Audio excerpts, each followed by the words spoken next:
الحمد لله على إحسانه والشكر له على فضله وامتنانه وأشهد أن لا إله إلا الله وحده لا شريك له تعظيما لشأنه وأشهد أن محمدا عبده ورسوله الداعي إلى رضوانه صلى الله وسلم وبارك عليه وعلى آله وإخوانه. Louange à Allah, il fortifie, il rend puissant celui qui lui obéit et le craint. Rabaisse et humilie celui qui contredit son ordre et lui désobéit. Je témoigne qu'il n'y a point de divinité vraie digne d'être adorée si ce n'est Allah, l'unique sans associé. Et je témoigne que notre maître, prophète Mohammed sallallahu alayhi wa sallam, est le serviteur d'Allah et son messager. Par lui, Allah a parachevé la religion, il a accompli le bienfait et il a érigé l'argument. Il a bloqué, fermé toutes les voies qui mènent au paradis, sauf par la voie de Mohammed sallallahu alayhi wa sallam. Qu'Allah prie sur lui le salut et le bénisse, ainsi que sa bonne et pure famille et tous ses compagnons. Suite à quoi, craignez Allah, ô serviteurs d'Allah, et sachez que la parole la plus véridique, c'est le livre d'Allah, et la meilleure direction est la direction de Mohammed sallallahu alayhi wa sallam. Les pires des choses, ce sont les inventions dans la religion, et toute invention est innovation, et toute innovation est égarement. Ô musulmans, en effet, le Créateur de toutes les créatures, puissant et glorieux, il a préféré certaines créatures sur d'autres. Il en a choisi ceux qu'il veut, comme Allah, puissant et glorieux, dit, « Et ton Seigneur crée et choisit. Il ne leur a été donné aucun pouvoir de choisir. Gloire à Allah, il est élevé, il transcende tout ce qu'on lui associe. » Parmi les temps préférentiels d'Allah, les moments méritoires qu'il a choisis, dont il a préféré sur d'autres, il y a les 10 premiers jours du mois de Zulhijjah, par lesquels le Seigneur Tout-Puissant jure en disant « Je jure par l'aube, je jure par les 10 nuits. » Et jurer par quelque chose est une preuve de son importance et de sa grandeur.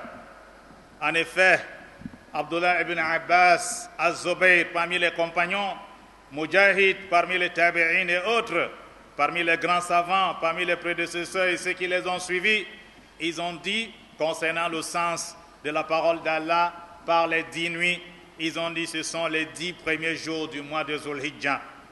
Et l'imam Ibn Kassir, qu'Allah lui fasse miséricorde, a dit dans son tafsir que c'est une parole correcte.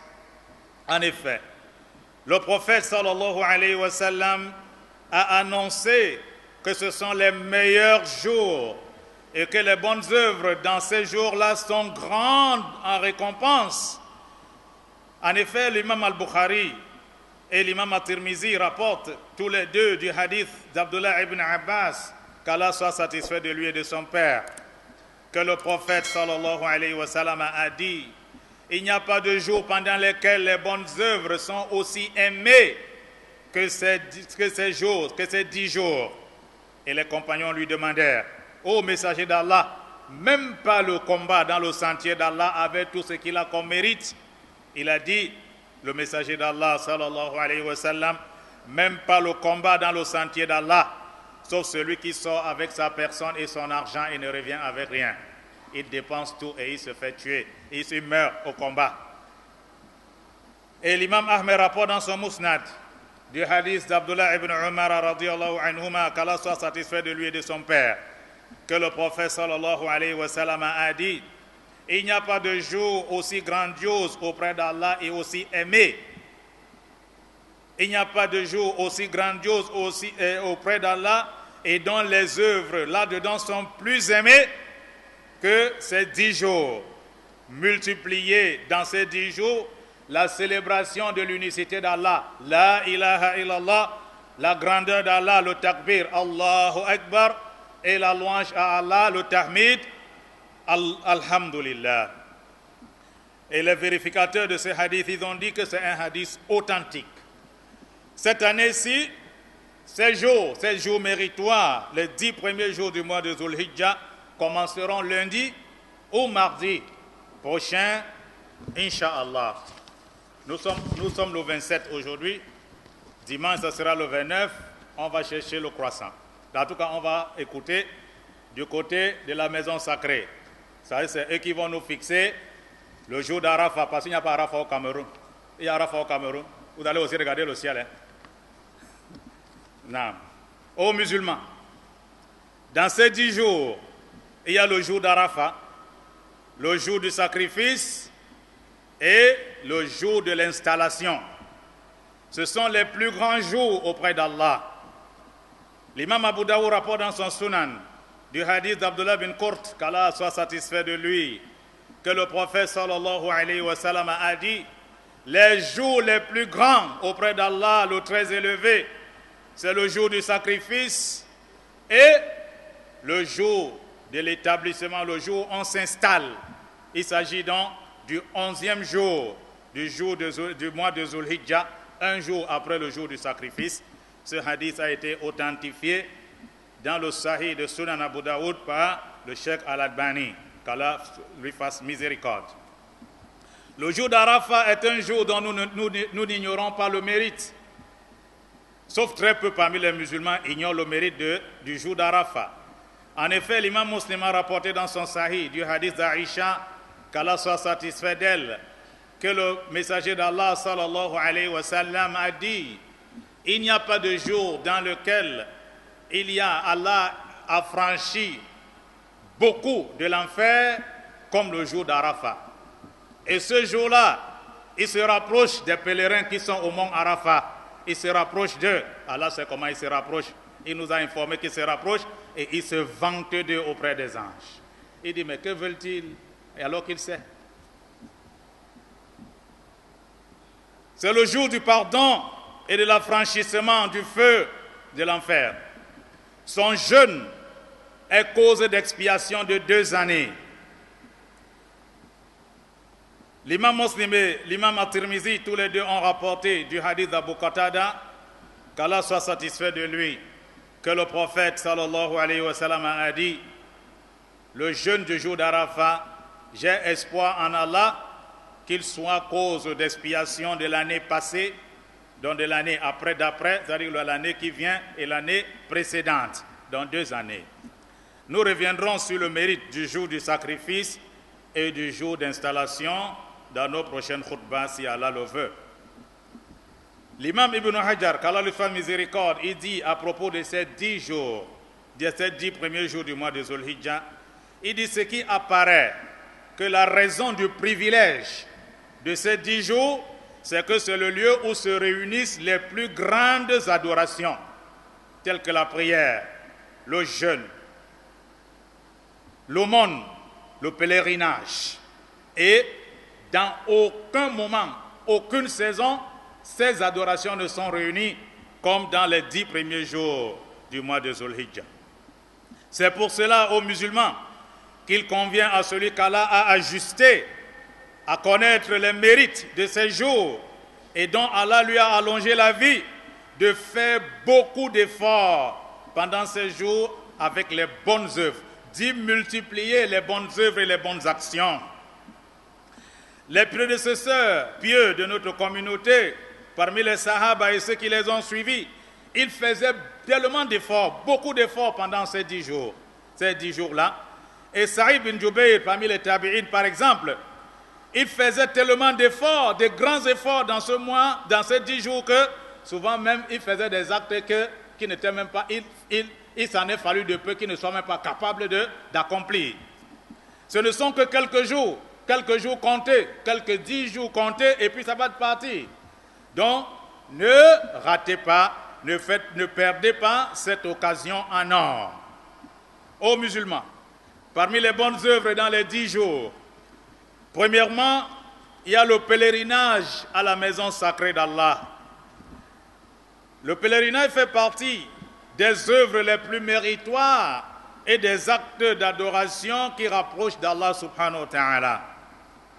En effet, Allah subhanahu wa ta'ala dit: il est un devoir à ceux qui ont les moyens d'accomplir le pèlerinage à la maison. Et quiconque me croit Allah se passe largement des mondes.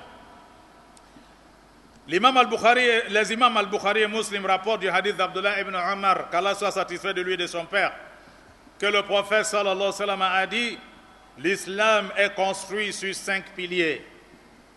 Le témoignage qu'il n'y a point de divinité vraie, digne d'adoration si ce n'est Allah, et que Mohammed est le messager d'Allah, l'accomplissement de la salat, la prière, l'acquittement de la zakat, le hajj, le pèlerinage et le jeûne du ramadan. L'imam Ibn Hibban a rapporté dans son Sahih du hadith d'Abu Sa'id al-Khudri, qu'Allah soit satisfait de lui, que le prophète sallallahu alayhi wa sallam a dit: Allah le très élevé dit: mon serviteur à qui j'ai donné la santé de son corps et je lui ai élargi dans la vie, je lui ai donné des richesses, il passe 5 ans, il ne me rend pas visite, celui-là il est damné. Allah nous en préserve.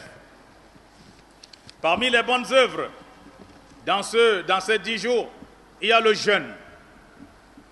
Allah puissant et glorieux dit: jeûner est meilleur pour vous si vous le saviez. Et les imams Al-Bukhari et Muslim ont rapporté du hadith d'Abu Sa'id al-Khudri, qu'Allah soit satisfait de lui, qui dit: j'ai entendu le prophète sallallahu alayhi wa sallam a dit: celui qui jeûne un jour dans le sentier d'Allah pour rechercher le paradis d'Allah, sa face, Allah éloignera son visage de l'enfer de 70 ans. Un seul jour. Et parmi les bonnes œuvres pendant ces jours, il y a l'aumône, la sadaqa, l'aumône.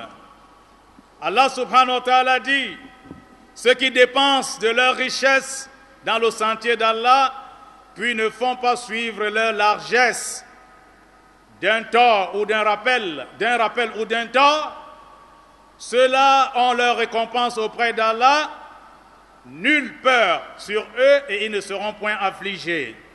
Il ne faut pas seulement dépenser.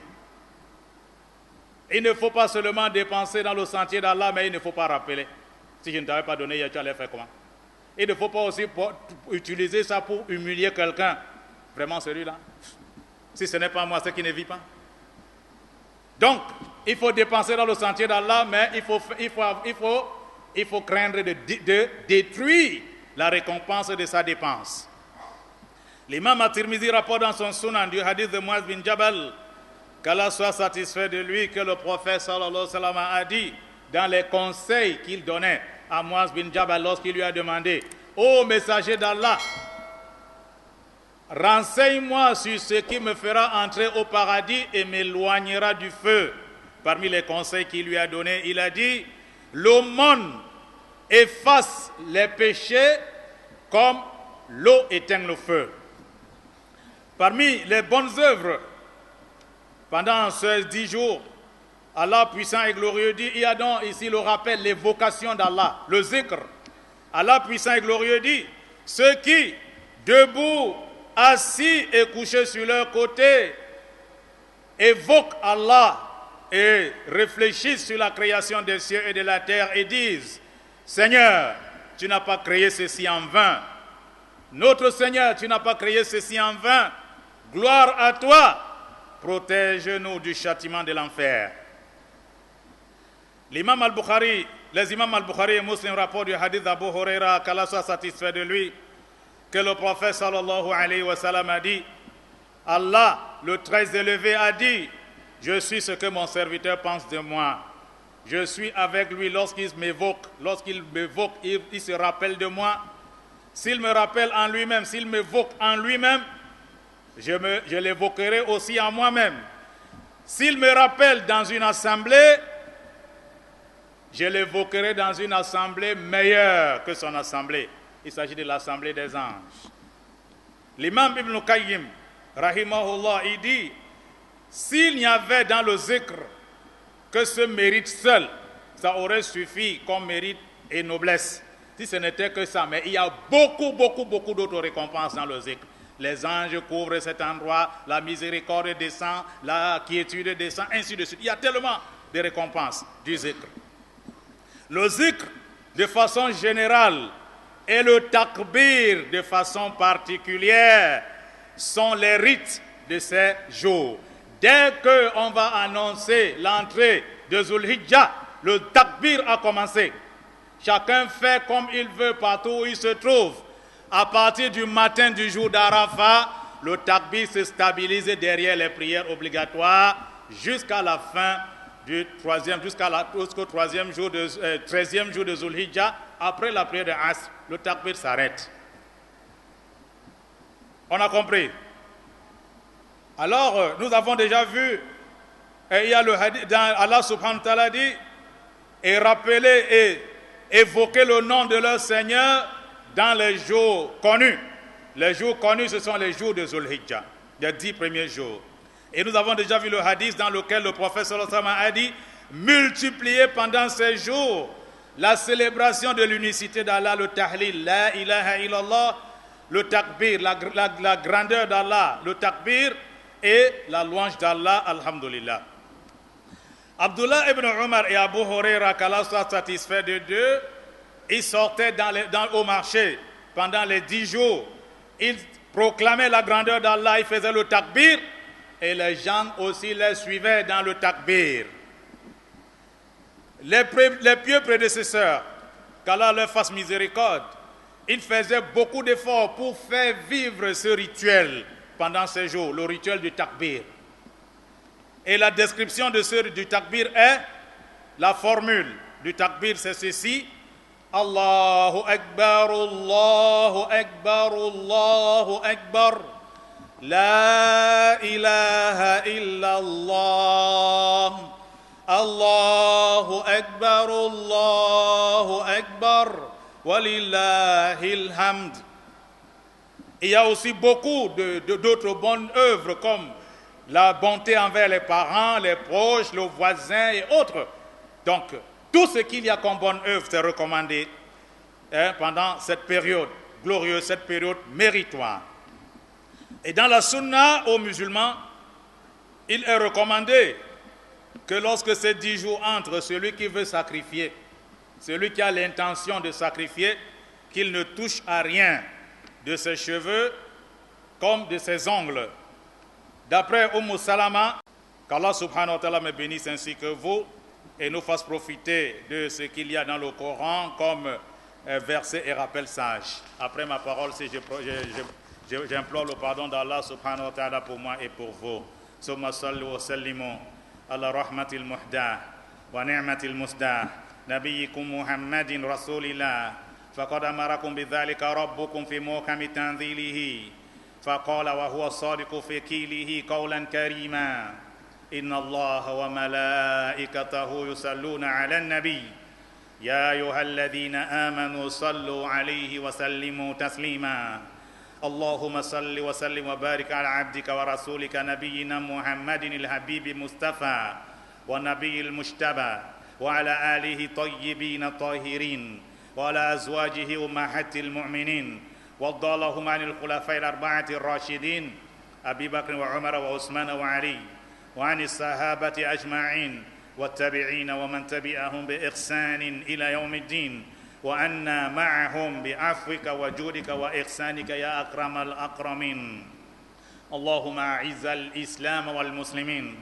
اللهم أعز الإسلام والمسلمين اللهم أعز الإسلام والمسلمين واغزل الطغاة وملاهدة وسائر أعداء الملة والدين اللهم آمنا في أوطاننا اللهم آمنا في أوطاننا اللهم آمنا في أوطاننا يا رب العالمين اللهم وفق علماء وولاة أمور المسلمين للعمل بكتابك وبسنة نبيك محمد صلى الله عليه وسلم واجعلهم رحمة لعبادك المؤمنين واجمع كلمتهم على الحق والهدى يا رب العالمين اللهم أبرم لأمة الإسلام أمر رشد يعذ فيه أهل طاعة ويقضى فيه أهل معصية ويؤمر فيه بالمعروف وينهى فيه عن المنكر إنك على كل شيء قدير اللهم وفقنا للتوبة والإنابة اللهم وفقنا للتوبة والإنابة وافتح لنا أبواب القبول والإجابة اللهم تقبل طاعاتنا ودعاءنا وأصلح أحمالنا وكفر عنا سيئاتنا واشف مرضانا وارحم موتانا وتب علينا واغفر لنا وارحمنا يا أرحم الراحمين. ربنا آتنا في الدنيا حسنة وفي الآخرة حسنة وقنا عذاب النار. عباد الله، إن الله يأمر بالعدل والإحسان وإيتاء ذي القربى وينهى عن الفحشاء والمنكر والبغي يعظكم لعلكم تذكرون. فاذكروا الله يذكركم واشكروه على نعمه يزدكم ولذكر الله أكبر والله يعلم ما تصنعون. وقوموا إلى صلاتكم يرحمكم الله.